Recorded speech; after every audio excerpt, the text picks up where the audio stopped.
Purún, danza mapuche. Hay distintos tipos de purún.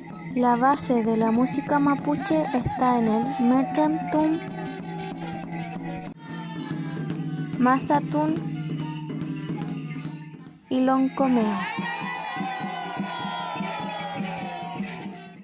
Hay otros tipos de purún que van imitando los movimientos de las aves y animales de la naturaleza, como por ejemplo el Choike Purún, que imita y representa los movimientos del ñandú.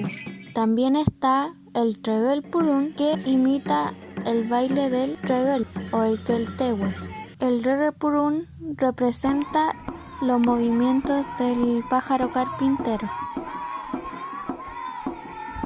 Todas las danzas mapuches van acompañadas de un ayecán, que es la música mapuche, con el cultrún, la trutruca, la pifilca, el trompe, la guada, la cascahuilla. El purún también presenta variantes según el territorio donde se realice.